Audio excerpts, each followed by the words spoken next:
One of America's darkest days, 1992, exactly 20 years ago.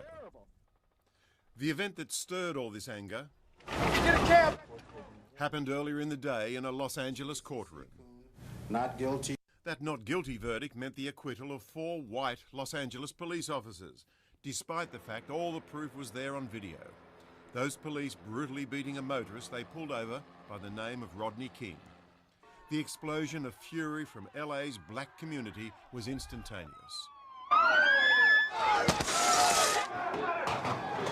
Blacks and whites converged here at police headquarters in downtown Los Angeles. Thousands took to the streets and soon the police lost control. The city started to burn.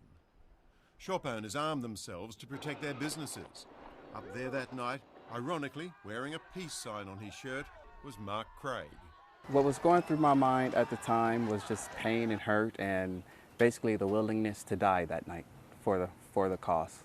The black community felt betrayed, racism again. A local barber, Lawrence Tolliver, saw his whole neighborhood destroyed. The verdict came and we were all angry, but I wasn't angry enough to tear up my community, tear up my neighborhood.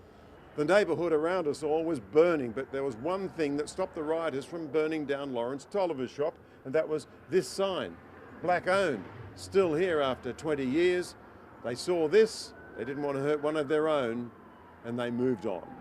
What's life like around here now? Could that sort of thing happen again, do you think now? You know, some people think that it could possibly happen. I personally don't think it can happen. And the reason is the communications we have with the police department. And as time goes on, the type of culture that was there, the type of individuals that were working there, they're no longer police officers today. We need to remember that we can't do it alone. It's not the LAPD as an occupying army going into a neighborhood and showing people how to do it and taking care of business and being the aggressive folks out there. We need to recognize that we have to work with people to solve the problems. 10,000 National Guard troops arrived and 6 days passed before calm was restored. Eventually, 2 of the police officers were retried and found guilty. Rodney King was eventually awarded nearly $4 million in damages.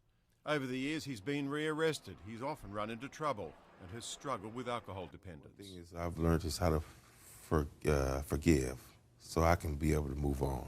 And it's generally agreed, from that hard-learnt lesson, LA has moved on as well.